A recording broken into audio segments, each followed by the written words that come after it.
This session is taking place in the midst of so many challenges facing us, and the whole world should come together and unite its efforts to defeat the challenges that are our principal common enemy. All those who attended the San Francisco conference in 1945 participated in creating the preamble, but they left the articles and internal rules of the procedures of the so-called Security Council to experts, specialists, and interested countries, which were those countries that had established the Security Council and united against Germany. Such challenges also include hypocrisy, poverty, fear, materialism, and immorality. In the name of the African Union, I would like to greet the members of the General Assembly of the United Nations, and I hope that this meeting will be among the most historic in the history of the world. In the name of the General Assembly at its 64th session, presided over by Libya of the African Union, of 1,000 traditional African kingdoms, trans, and in my own name, I would like to take this opportunity, as President of the African Union, to congratulate our son Obama because he is attending the General Assembly, and we welcome him as his country is hosting this meeting. This session is taking place in the midst of so many challenges facing us, and the whole world should come together and unite its efforts to defeat the challenges that are our principal common enemy. Those of climate change and international crises such as the capitalist economic decline, the food and water crises, desertification, terrorism, immigration, piracy, man-made and natural epidemics, and nuclear proliferation. Perhaps influenza H1N1 was a virus created in a laboratory that got out of control, originally being meant as a military weapon. Such challenges also include hypocrisy, poverty, fear, materialism, and immorality. As is known, the United Nations was founded by 3 or 4 countries against Germany at the time. The United Nations was formed by the nations that joined together against Germany in the Second World War. Those countries formed a body called the Security Council, made its own countries permanent members, and granted them the power of veto. We were not present at that time. The United Nations was shaped in line with those 3 countries and wanted us to step into shoes originally designed against Germany. That is the real substance of the United Nations when it was founded over 60 years ago. That happened in the absence of some 165 countries, at a ratio of 1:8. That is, 1 was present and 8 were absent. They created the Charter, of which I have a copy. If one reads the Charter of the United Nations, one finds that the preamble of the Charter differs from its articles. How did it come into existence? All those who attended the San Francisco conference in 1945 participated in creating the preamble, but they left the articles and internal rules of procedures of the so-called Security Council to experts, specialists, and interested countries, which were those countries that had established the Security Council and had united against Germany. The preamble is very appealing, and no one objects to it, but all the provisions that follow it completely contradict the preamble. We reject such provisions, and we will never uphold them. They ended with the Second World War. The preamble says that all nations, small or large, are equal. Are we equal when it comes to the permanent seats? No, we are not equal. The preamble states in writing that all nations are equal whether they are small or large. Do we have the right of veto? Are we equal? The preamble says that we have equal rights, whether we are large or small. That is what is stated and what we agreed in the preamble.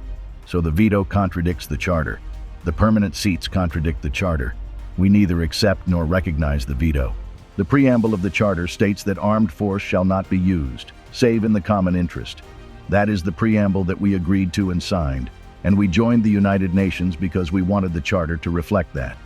It says that armed force shall only be used in the common interest of all nations, but what has happened since then? 65 wars have broken out since the establishment of the United Nations and the Security Council, 65 since their creation, with millions more victims than in the Second World War. Are those wars and the aggression and force that were used in those 65 wars in the common interest of us all? No, they were in the interest of 1 or 3 or 4 countries, but not of all nations.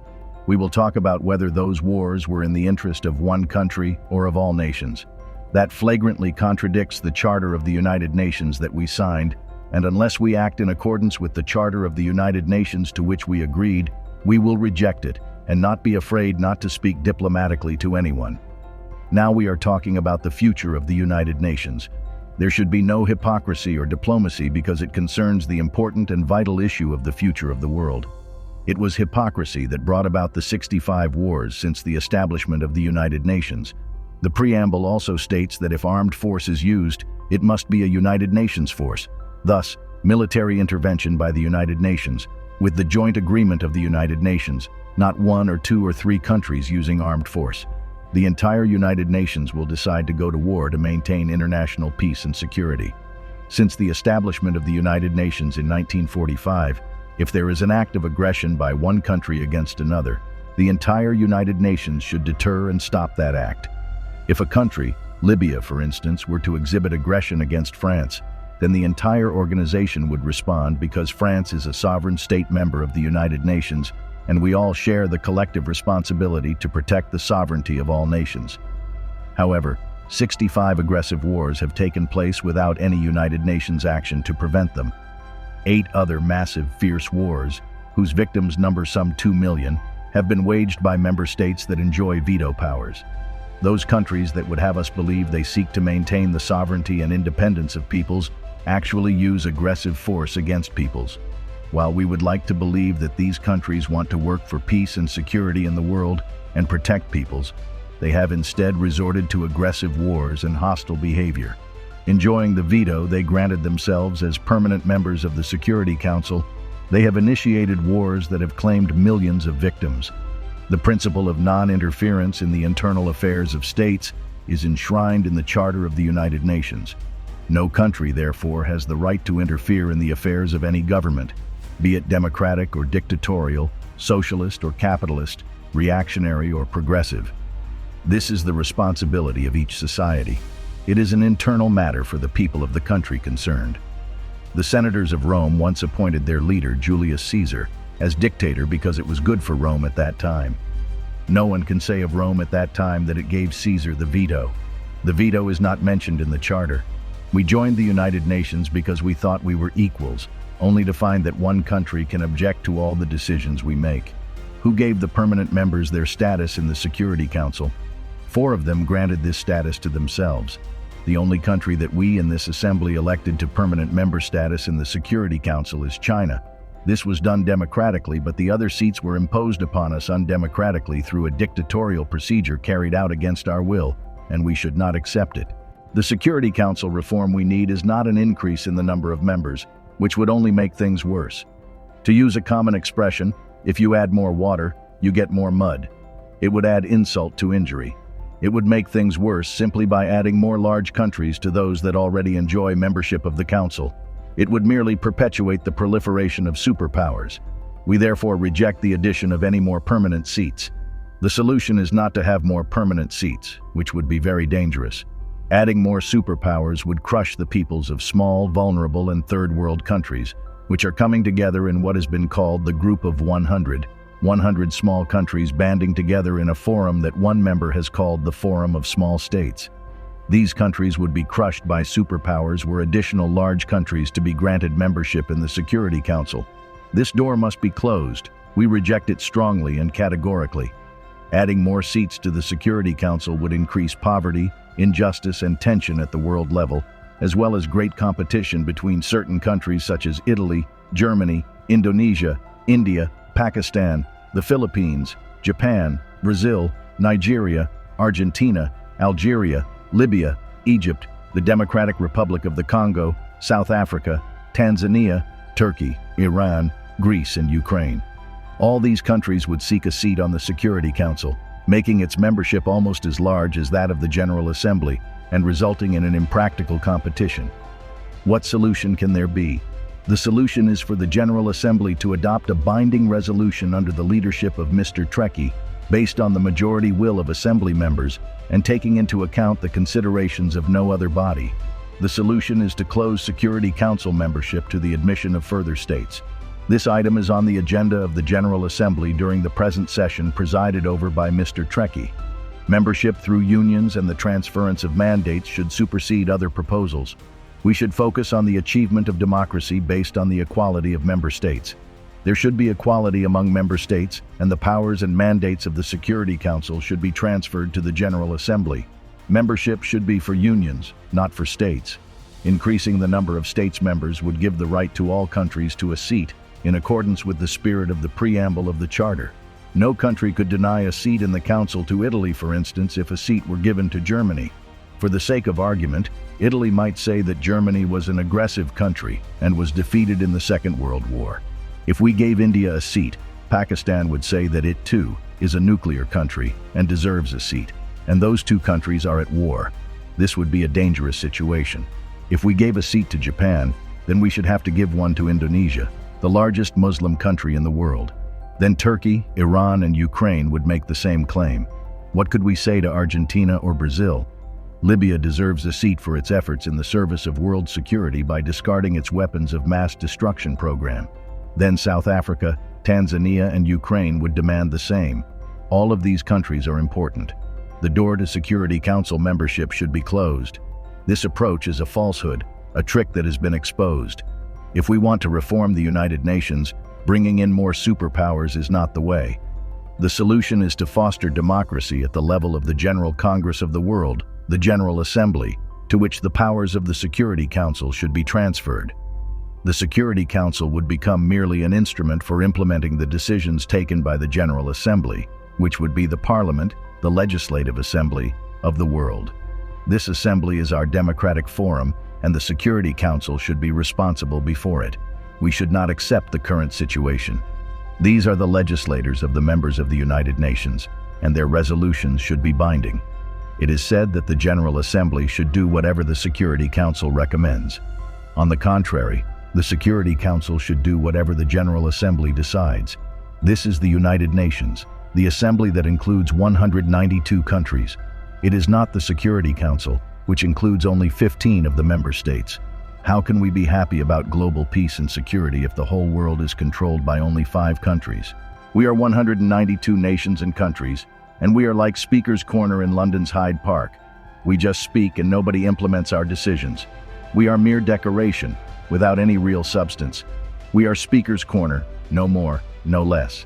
We just make speeches and then disappear. This is who you are right now. Once the Security Council becomes only an executive body for resolutions adopted by the General Assembly, there will be no competition for membership of the Council. Once the Security Council becomes a tool to implement General Assembly resolutions, there will be no need for any competition. The Security Council should, quite simply, represent all nations.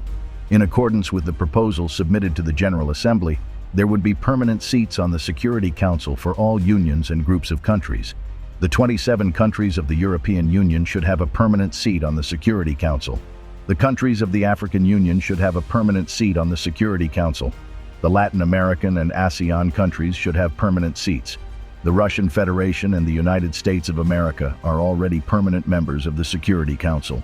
The Southern African Development Community, SADC, once it is fully established, should have a permanent seat. The 22 countries of the Arab League should have a permanent seat. The 57 countries of the Islamic Conference should have a permanent seat. The 118 countries of the non-aligned movement should have a permanent seat. Then there is the G100. Perhaps the small countries should also have a permanent seat.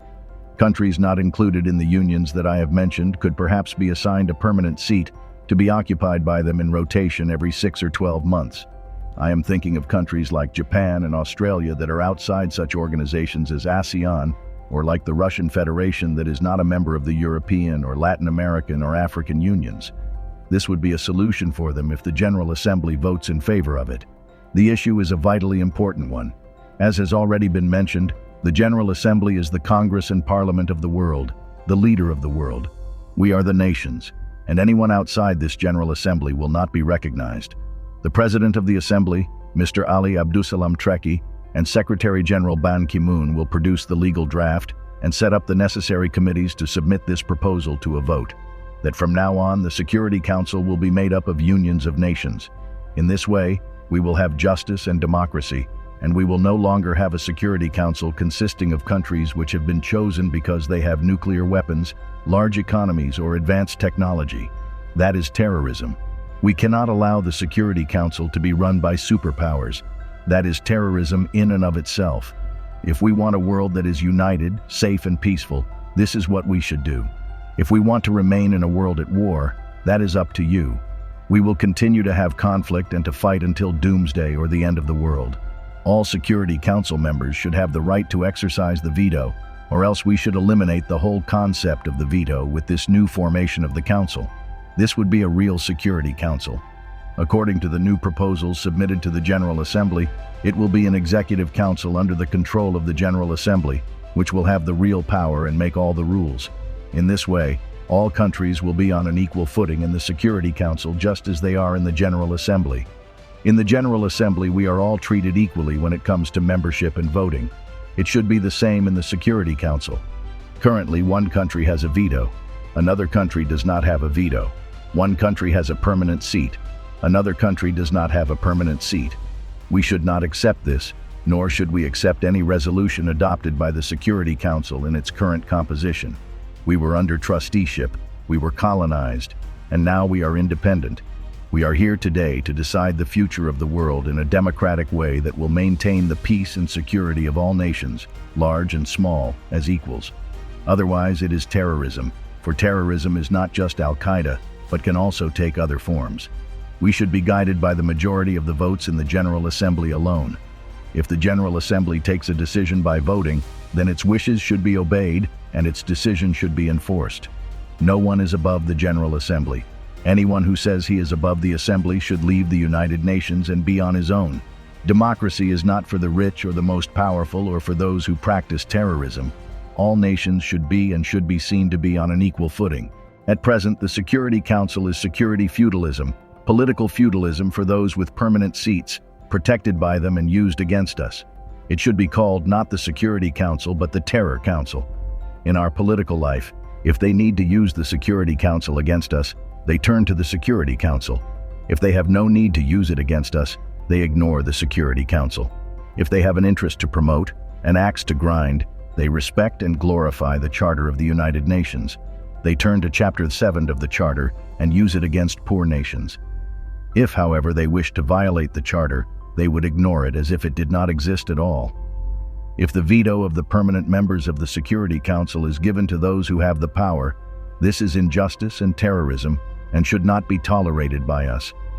We should not live in the shadow of this injustice and terror. Superpowers have complicated global interests, and they use the veto to protect those interests. For example, in the Security Council, they use the power of the United Nations to protect their interests and to terrorize and intimidate the Third World, causing it to live under the shadow of terror. From the beginning, since it was established in 1945, the Security Council has failed to provide security. On the contrary, it has provided terror and sanctions. It is only used against us. For this reason, we will no longer be committed to implementing Security Council resolutions after this speech, which marks the 40th anniversary. 65 wars have broken out, either fighting among small countries or wars of aggression waged against us by superpowers. The Security Council, in clear violation of the Charter of the United Nations, failed to take action to stop these wars or acts of aggressions against small nations and peoples. The General Assembly will vote on a number of historic proposals. Either we act as one, or we will fragment. If each nation were to have its own version of the General Assembly, the Security Council and the various instruments, and each were to have an equal footing, the powers that currently fill the permanent seats would be confined to use of their own sovereign bodies, whether there be 3 or 4 of them, and would have to exercise their rights against themselves. This is of no concern to us. If they want to keep their permanent seats, that is fine. Permanent seats will be of no concern to us. We shall never submit to their control or to their exercise of the veto that was given to them. We are not so foolish as to give the right of veto to the superpowers to use so they can treat us as second-class citizens and as outcast nations. It is not we who decided that those countries are the superpowers and respected nations with the power to act on behalf of 192 countries. You should be fully aware that we are ignoring the Security Council resolutions because those resolutions are used solely against us and not against the superpowers which have the permanent seats and the right of veto. Those powers never use any resolutions against themselves. They are, however, used against us. Such use has turned the United Nations into a travesty of itself and has generated wars and violations of the sovereignty of independent states. It has led to war crimes and genocides. All of this is in violation of the Charter of the United Nations. Since no one pays attention to the Security Council of the United Nations, each country and community has established its own Security Council. and the Security Council here has become isolated. The African Union has already established its own Peace and Security Council. The European Union has already established a Security Council, and Asian countries have already established their own Security Council. Soon, Latin America will have its own Security Council, as will the 120 non-aligned nations. This means that we have already lost confidence in the United Nations Security Council, which has not provided us with security, and that is why we now are creating new regional security councils. We are not committed to obeying the rules or the resolutions of the United Nations Security Council in its present form because it is undemocratic, dictatorial, and unjust. No one can force us to join the Security Council or to obey or comply with resolutions or orders given by the Security Council in its present composition. Furthermore, there is no respect for the United Nations and no regard for the General Assembly, which is actually the true United Nations, but whose resolutions are non-binding. The decisions of the International Court of Justice, the international judicial body, take aim only at small countries and third-world nations. Powerful countries escape the notice of the court, or if judicial decisions are taken against these powerful countries, they are not enforced. The International Atomic Energy Agency, IAEA, is an important agency within the United Nations. Powerful countries, however, are not accountable to it or under its jurisdiction. We have discovered that the IAEA is used only against us. We are told that it is an international organization, but if that is the case, then all the countries of the world should be under its jurisdiction. If it is not truly international, then right after this speech we should no longer accept it and should close it down. Mr. Trekkie, in his capacity as President of the General Assembly, should talk to the Director General of the IAEA, Mr. El Baradei, and should ask him if he is prepared to verify nuclear energy storage in all countries and inspect all suspected increases. If he says yes, then we accept the agency's jurisdiction. But if he says that he cannot go into certain countries that have nuclear power and that he does not have any jurisdiction over them, then we should close the agency down and not submit to its jurisdiction. For your information, I called Mr. El Baradei when we had the problem of the Libyan nuclear bomb. I called Mr. El Baradei and asked him if the agreements by the superpowers to reduce nuclear supplies were subject to agency control and under inspection, and whether he was aware of any increases in their activity. He told me that he was not in a position to ask the superpowers to be inspected. So, is the agency only inspecting us? If so, it does not qualify as an international organization since it is selective, just like the Security Council and the International Court of Justice. This is not equitable, nor is it the United Nations. We totally reject this situation. Regarding Africa, Mr. President, whether the United Nations is reformed or not, and even before a vote is taken on any proposals of a historic nature, Africa should be given a permanent seat on the Security Council now, having already waited too long. Leaving aside United Nations reform, we can certainly say that Africa was colonized, isolated, and persecuted, and its rights usurped. Its people were enslaved and treated like animals, and its territory was colonized and placed under trusteeship. The countries of the African Union deserve a permanent seat. This is a debt from the past that has to be paid and has nothing to do with United Nations reform. It is a priority matter and is high on the agenda of the General Assembly. No one can say that the African Union does not deserve a permanent seat. Who can argue with this proposal? I challenge anyone to make a case against it. Where is the proof that the African Union or the African continent does not deserve a permanent seat? No one can possibly deny this.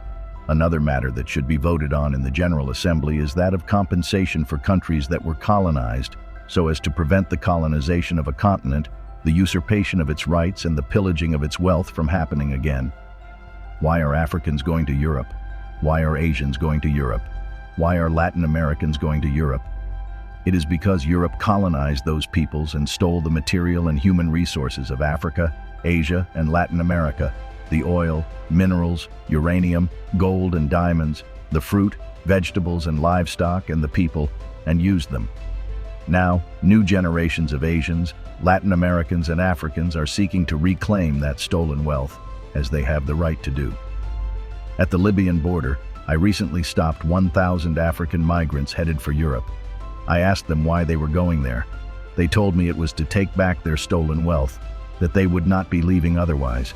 Who can restore the wealth that was taken from us? If you decide to restore all of this wealth, there will be no more immigration from the Philippines, Latin America, Mauritius, and India. Let us have the wealth that was stolen from us. Africa deserves $777 trillion in compensation from the countries that colonized it.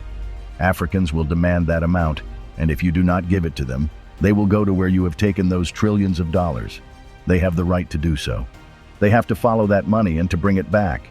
Why is there no Libyan immigration to Italy, even though Libya is so close by? Italy owed compensation to the Libyan people. It accepted that fact and signed an agreement with Libya, which was adopted by both the Italian and Libyan parliaments. Italy admitted that its colonization of Libya was wrong and should never be repeated, and it promised not to attack the Libyan people by land, air, or sea. Italy also agreed to provide Libya with $250 million a year in compensation over the next 20 years and to build a hospital for Libyans maimed as a result of the mines planted in Libyan territory during the Second World War. Italy apologized and promised that it would never again occupy the territory of another country.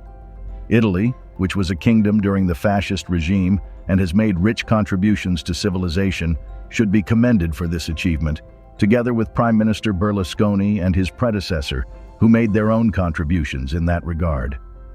Why is the Third World demanding compensation? So that there will be no more colonization, so that large and powerful countries will not colonize, knowing that they will have to pay compensation. Colonization should be punished. The countries that harmed other peoples during the colonial era should pay compensation for the damage and suffering inflicted under their colonial rule. There is another point that I would like to make.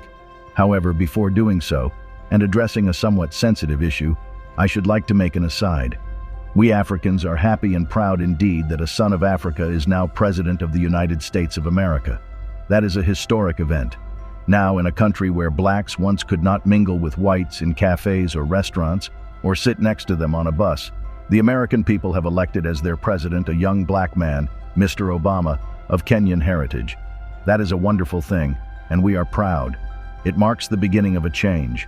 However, as far as I am concerned, Obama is a temporary relief for the next 4 or 8 years. I am afraid that we may then go back to square one. No one can guarantee how America will be governed after Obama. We would be content if Obama could remain President of the United States of America forever. The statement that he just made shows that he is completely different from any American president that we have seen. American presidents used to threaten us with all manner of weapons, saying that they would send us Desert Storm, grapes of wrath, rolling thunder, and poisonous roses for Libyan children. That was their approach. American presidents used to threaten us with operations such as Rolling Thunder, sent to Vietnam, Desert Storm, sent to Iraq, Musketeer, sent to Egypt in 1956, even though America opposed it, and the poisonous roses visited upon Libyan children by Reagan. Can you imagine? One would have thought that presidents of a large country with a permanent seat on the Security Council and the right of veto would have protected us and sent us peace. And what did we get instead? Laser-guided bombs carried to us on F-111 aircraft. This was their approach. We will lead the world, whether you like it or not, and will punish anyone who opposes us.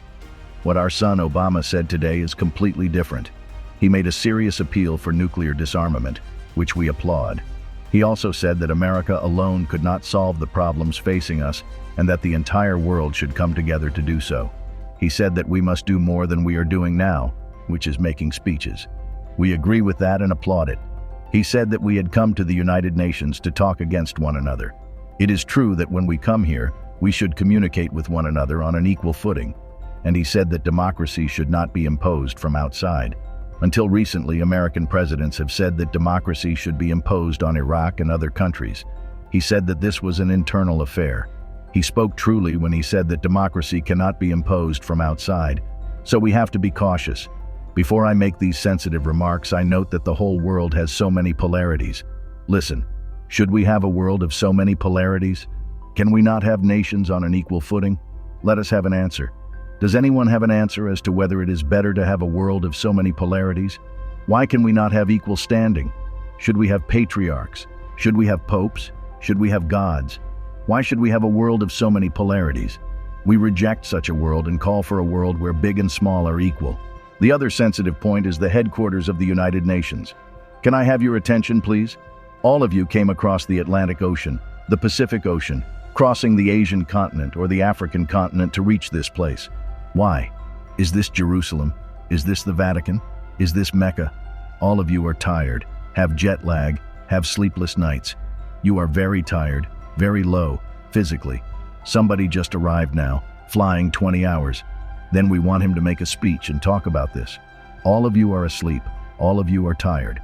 It is clear that all of you are lacking energy because of having to make a long journey. Why do we do that? Some of our countries are in nighttime and people are asleep. Now you should be asleep because your biological clock, your biological mind is accustomed to be asleep at this time. I wake up at 4 o'clock New York time before dawn because in Libya it is 11 in the morning. When I wake up at 11 o'clock it is supposed to be daytime. At 4 o'clock I am awake. Why? Think about it. If this was decided in 1945, should we still retain it? Why can we not think about a place that is in the middle, that is comfortable? Another important point is that America, the host country, bears the expenses and looks after the headquarters and diplomatic missions and looks after the peace and security of the heads of state who come here. They are very strict. They spend a lot of money, New York and all of America being very tight. I want to relieve America of this hardship. We should thank America. We say to America, thank you for all the trouble that you have taken on yourself. We say thank you to America. We want to help reassure America and New York and keep them calm. They should not have the responsibility of looking after security. Perhaps someday a terrorist could cause an explosion or bomb a president. This place is targeted by Al-Qaeda, this very building. Why was it not hit on the 11th of September? It was beyond their power. The next target would be this place. I am not saying this in an offhand manner. We have tens of members of Al-Qaeda detained in Libyan prisons. Their confessions are very scary. That makes America live under tension. One never knows what will happen. Perhaps America or this place will be targeted again by a rocket. Perhaps tens of heads of state will die. We want to relieve America from this worry. We shall take the place to where it is not targeted. Now, after 50 years, United Nations headquarters should be taken to another part of the hemisphere. After 50 years in the Western Hemisphere, for the next 50 years it should be in the Eastern Hemisphere or in the Middle Hemisphere, by rotation. Now, with 64 years, we have an extra 14 years over the 50 that headquarters should have been moved to somewhere else. This is not an insult to America, it is a service to America. We should thank America. This was possible in 1945, but we should not accept it now. Of course, this should be put to the vote in the General Assembly, only in the Assembly, because in Section 23 of the Headquarters Agreement, it says that the United Nations headquarters can be moved to another location only by a resolution of the General Assembly. If 51% of the Assembly approve relocation of headquarters, then it can be moved. America has the right to make security tight because it is targeted by terrorists and by Al-Qaeda. America has the right to take all security measures. We are not blaming America for that. However, we do not tolerate these measures. We do not have to come to New York and be subjected to all these measures. One president told me that he was told that his co-pilot should not come to America because there are restrictions. He asked how he could cross the Atlantic without a co-pilot. Why? He does not have to come here. Another president complained that his honor guard could not come because there was some misunderstanding regarding his name when it came to granting a visa. Another president said his own doctor could not get a visa and could not come to America. The security measures are very strict. If a country has any problem with America, they will set up restrictions on the movements of member delegations, as if one is in Guantanamo. Is this a member state of the United Nations, or is it a prisoner in the Guantanamo camp that cannot be allowed free movement? This is what is submitted to the General Assembly for a vote, moving the headquarters. If 51% agree, then we come to the second vote, to the middle of the globe or to the eastern part. If we say that we must move the headquarters to the middle of the hemisphere, why do we not move to Sirte or Vienna? One can come even without a visa. Once you come as a president, Libya is a secure country. We are not going to restrict you to 100 or 500 meters. Libya has no hostile actions against anybody. I think the same holds true of Vienna. If the vote says we should move headquarters to the eastern part, then it will be Delhi or Beijing, the capital of China or the capital of India. That is logical, my brothers. I do not think there will be any objection to that. Then you will thank me for this proposal, for eliminating the suffering and the trouble of flying 14, 15, or 20 hours to come here. No one can blame America or say that America will reduce its contributions to the United Nations. No one should have that bad thought. America, I am sure, is committed to its international obligations. America will not be angry. It will thank you for alleviating its hardship, for taking on all that hardship and all the restrictions, even though this place is targeted by terrorists. We come now to the issues that will be considered by the General Assembly. We are about to put the United Nations on trial. The old organization will be finished and a new one will emerge. This is not a normal gathering. Even son Obama said that this is not a normal gathering. It is a historic meeting. The wars that took place after the establishment of the United Nations, why did they occur? Where was the Security Council? Where was the Charter? Where was the United Nations? There should be investigations and judicial intervention. Why have there been massacres? We can start with the Korean War because it took place after the establishment of the United Nations. How did a war break out and cause millions of victims? Nuclear weapons could have been used in that war. Those who are responsible for causing the war should be tried and should pay compensation and damages. Then we come to the Suez Canal War of 1956. That file should be opened wide. 3 countries with permanent seats on the Security Council and with the right of veto in the Council attacked a member state of this General Assembly. A country that was a sovereign state, Egypt, was attacked, its army was destroyed, thousands of Egyptians were killed, and many Egyptian towns and entities were destroyed, all because Egypt wanted to nationalize the Suez Canal. How could such a thing have happened during the era of the United Nations and its charter? How is it possible to guarantee that such a thing will not be repeated unless we make amends for past wrongs? Those were dangerous events, and the Suez Canal and Korean War files should be reopened. Next, we come to the Vietnam War. There were 3 million victims of that war. During 12 days, more bombs were dropped than during 4 years of the Second World War.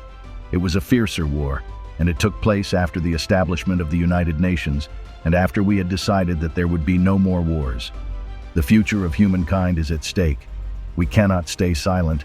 How can we feel safe? How can we be complacent? This is the future of the world, and we who are in the General Assembly of the United Nations must make sure that such wars are not repeated in the future. Then Panama was attacked, even though it was an independent member state of the General Assembly. 4,000 people were killed, and the president of that country was taken prisoner and put in prison. Noriega should be released. We should open that file. How can we entitle a country that is a United Nations member state to wage war against another country and capture its president, treat him as a criminal and put him in prison? Who would accept that? It could be repeated. We should not stay quiet. We should have an investigation. Any one of us member states could face the same situation, especially if such aggression is by a member state with a permanent seat on the Security Council and with the responsibility to maintain peace and security worldwide. Then there was the war in Grenada. That country was invaded even though it was a member state. It was attacked by 5,000 warships, 7,000 troops, and dozens of military aircraft, and it is the smallest country in the world. This occurred after the establishment of the United Nations and of the Security Council and its veto, and the president of Grenada, Mr. Maurice Bishop, was assassinated. How could that have happened with impunity? It is a tragedy. How can we guarantee that the United Nations is good or not, that a certain country is good or not? Can we be safe or happy about our future or not? Can we trust the Security Council or not? Can we trust the United Nations or not? We must look into and investigate the bombing of Somalia. Somalia is a United Nations member state. It is an independent country under the rule of Hyde. We want an investigation. Why did that happen? Who allowed it to happen? Who gave the green light for that country to be attacked? Then there is the former Yugoslavia. No country was as peaceful as Yugoslavia, constructed step by step and piece by piece after being destroyed by Hitler. We destroyed it, as if we were doing the same job as Hitler. Tito built that peaceful country step by step and brick by brick, and then we arrived and broke it apart for imperialistic personal interests. How can we be complacent about that? Why can we not be satisfied? If a peaceful country like Yugoslavia faced such a tragedy, the General Assembly should have an investigation and should decide who should be tried before the International Criminal Court. Then we have the war in Iraq, the mother of all evils. The United Nations should also investigate that. The General Assembly, presided over by Mr. Trekkie, should investigate that. The invasion of Iraq was a violation of the United Nations Charter. It was done without any justification by superpowers with permanent seats on the Security Council. Iraq is an independent country and a member state of the General Assembly. How could those countries attack Iraq? As provided for in the Charter, the United Nations should have intervened and stopped the attack. We spoke in the General Assembly and urged it to use the Charter to stop that attack. We were against the invasion of Kuwait, and the Arab countries fought Iraq alongside foreign countries in the name of the United Nations Charter. In the first instance, the Charter was respected. The second time, when we wanted to use the Charter to stop the war against Iraq, no one used it, and that document was ignored. Why did that occur? Mr. Trekkie and the General Assembly should investigate to determine whether there was any reason at all to invade Iraq, because the reasons for that attack remain mysterious and ambiguous, and we might face the same destiny. Why was Iraq invaded? The invasion itself was a serious violation of the United Nations Charter, and it was wrong. There was also a total massacre or genocide. More than 1.5 million Iraqis were killed. We want to bring the Iraqi file before the International Criminal Court, ICC, and we want those who committed mass murder against the Iraqi people to be tried. It is easy for Charles Taylor to be tried, or for Bashir to be tried, or for Noriega to be tried. That is an easy job. Yes, but what about those who have committed mass murder against the Iraqis? They cannot be tried. They cannot go before the ICC. If the court is unable to accommodate us, then we should not accept it. Either it is meant for all of us, large or small, or we should not accept it and should reject it. Anyone who commits a war crime can be tried, but we are not livestock or animals like those that are slaughtered for the Eid. We have the right to live, and we are ready to fight and to defend ourselves. We have the right to live in dignity, under the sun and on earth. They have already tested us, and we have withstood the test. There are other things as well. Why is it that Iraqi prisoners of war can be sentenced to death? When Iraq was invaded and the president of Iraq was taken, he was a prisoner of war. He should not have been tried. He should not have been hanged. When the war was over, he should have been released. We want to know why a prisoner of war should have been tried. Who sentenced the president of Iraq to death? Is there an answer to that question? We know the identity of the judge who tried him. As to who tied the noose around the president's neck on the day of sacrifice and hanged him, those people wore masks. How could this have happened in a civilized world? These were prisoners of war of civilized countries under international law. How could government ministers and a head of state be sentenced to death and hanged? Were those who tried them lawyers or members of a judicial system? Do you know what people are saying? They are saying that the faces behind the masks were those of the President of the United States and the Prime Minister of the United Kingdom, and that it was they who put the President of Iraq to death. Why do the executioners not unmask their faces? Why do we not know their ranks? Why do we not know whether they were officers, judges, soldiers, or doctors? How does it come about that the president of a state member of the United Nations was sentenced to death and killed? We do not know the identity of the executioners. The United Nations is duty-bound to answer these questions. Who carried out the death sentence? They must have legal status and official responsibilities. We should know their identities, and we should know about the presence of a physician and the nature of all the legal proceedings. That would be true for an ordinary citizen, let alone for the president of a state member of the United Nations who was put to death in that manner. My third point on the Iraq War relates to Abu Ghraib. This was a disgrace to humankind.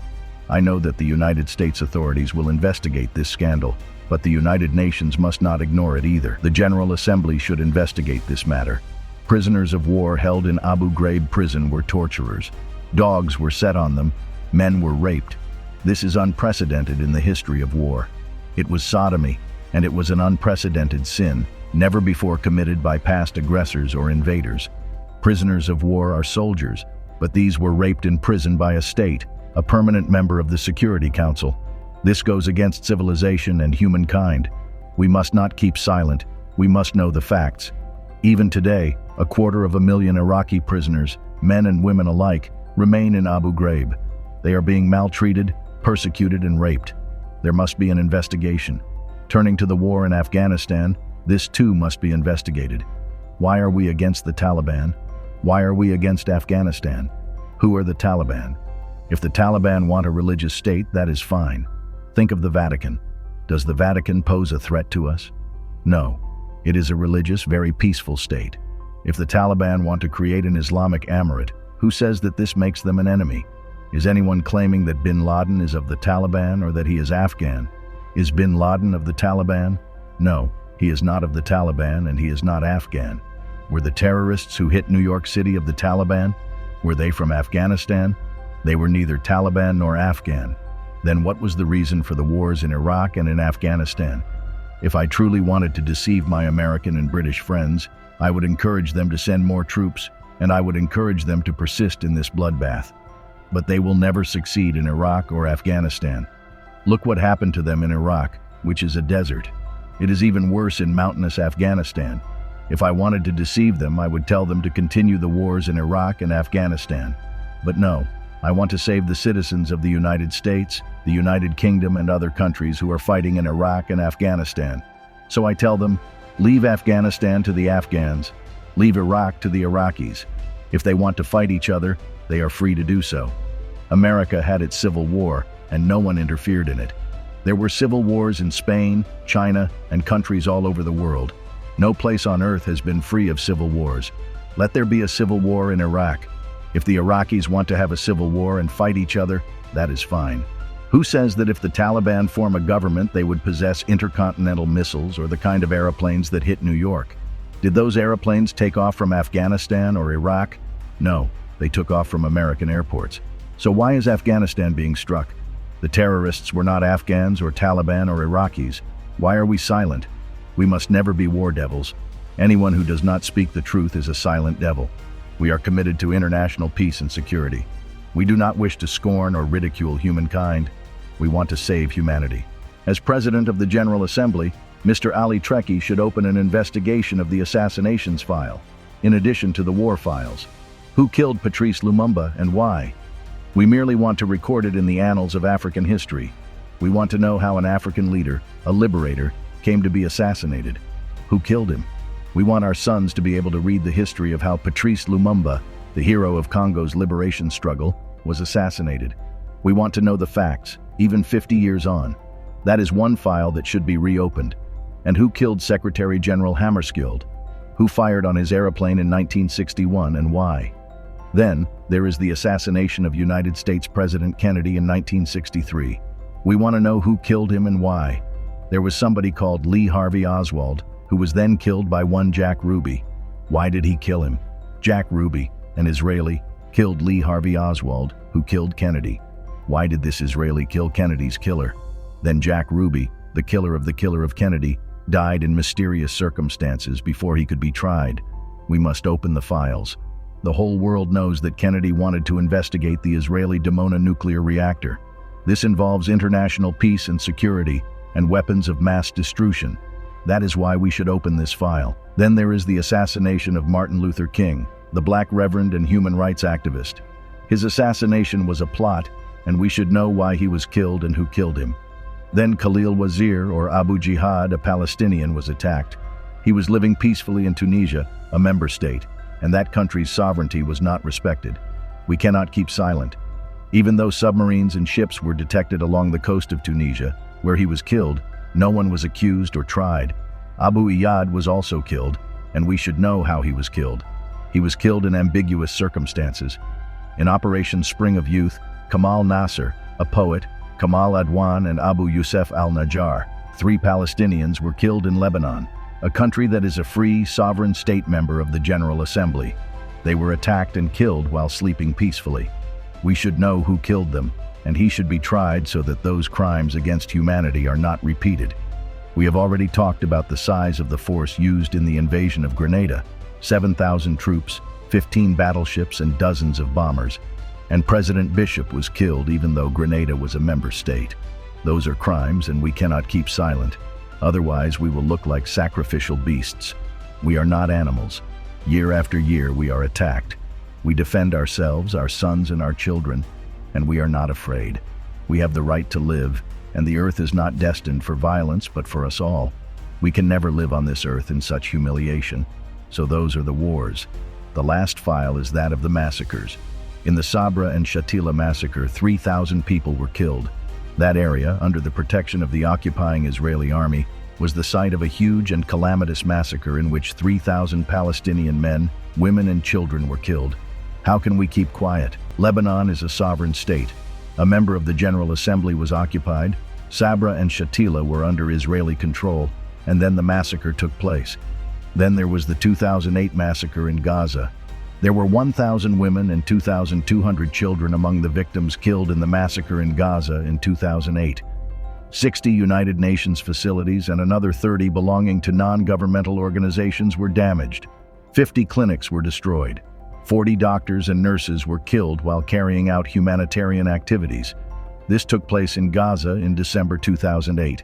The perpetrators are still alive, and they should be tried by the International Criminal Court, ICC. Should we try only the underdogs, the weak and the poor of third world countries, and not important and protected figures? Under international law, they should all face trial for the consequences of the crimes that they have committed. Otherwise, the role of the ICC will never be recognized. If the decisions of the ICC are not respected or implemented, if the General Assembly and the Security Council mean nothing, and if the International Atomic Energy Agency serves only certain countries and organizations, then what is the United Nations? It would mean that the United Nations is nothing and is insignificant. Where is it? There is no United Nations. Then, while piracy may be a phenomenon of the high seas, a form of terrorism, we talk about the piracy in Somalia. Somalis are not pirates. We are the pirates. We went there and usurped their economic zones, their fish, and their wealth. Libya, India, Japan, and America, any country in the world, we are all pirates.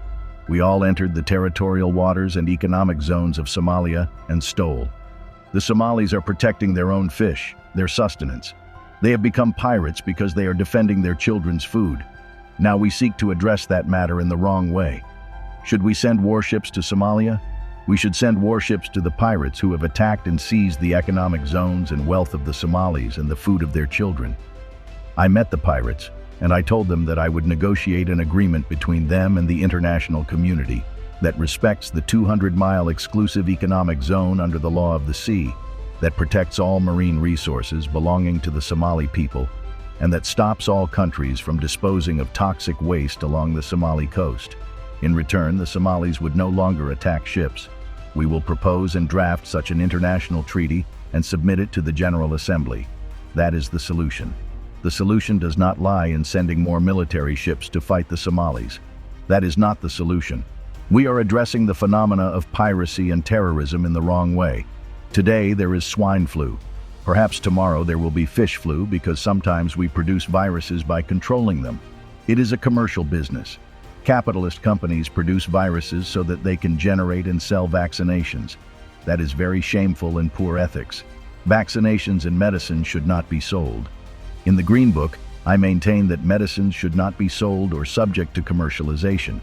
Medicines should be free of charge and vaccinations given free to children, but capitalist companies produce the viruses and vaccinations and want to make a profit.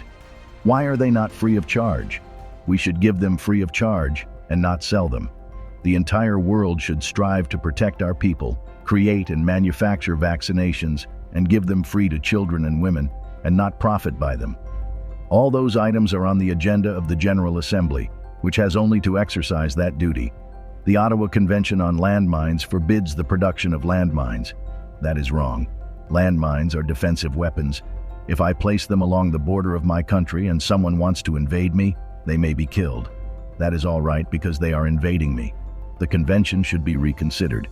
I am not taking that defensive weapon to another country. The enemy is coming to me. On the Al-Gaddafi website, I call for that treaty to be modified or annulled. This treaty should be modified or annulled. I want to use anti-personnel mines to defend my home against invasion. Eliminate weapons of mass destruction, not landmines, which are defensive weapons. With regard to the Palestinian situation, the two-state solution is impossible. It is not practical. Currently, these two states completely overlap. Partition is doomed to failure. These two states are not neighbors. They are coextensive in terms of both population and geography.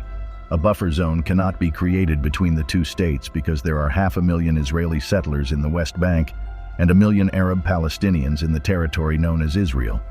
The solution is therefore a democratic state without religious fanaticism or ethnicity. The generation of Sharon and Arafat is over. We need a new generation in which everyone can live in peace.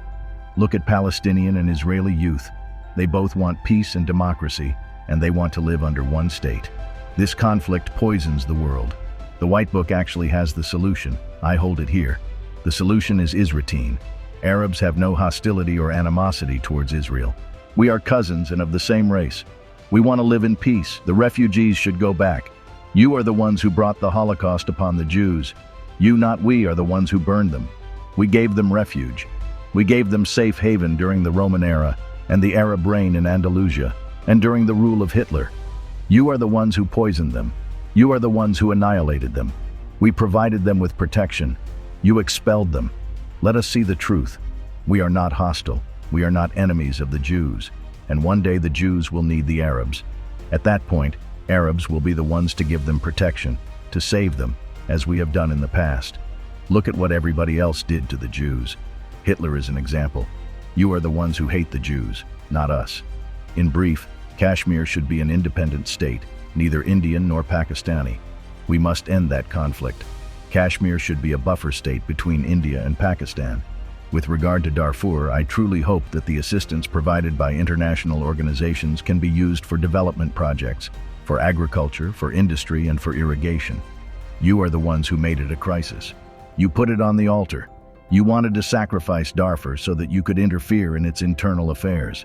You have turned the Hariri problem into a United Nations problem. You are selling Hariri's corpse. You just want to settle scores with Syria. Lebanon is an independent state. It has laws, courts, a judiciary, and police. At this stage, it is no longer the perpetrators that are being sought. The real wish is to settle scores with Syria, not ensure justice for Hariri. The cases of Khalil al-Wazir, Lumumba, Kennedy, and Hammarskjöld should also have been turned over to the United Nations if the Hariri case merits such attention. The General Assembly is now under the presidency of Libya. This is our right. Libya hopes that you will assist in making the transition from a world fraught with crises and tension to a world in which humanity, peace, and tolerance prevail. I will personally follow up on this issue with the General Assembly, President Trekkie, and the Secretary General. It is not our habit to compromise when it comes to the destiny of humanity and the struggles of the Third World and the 100 small nations, which should live in peace always.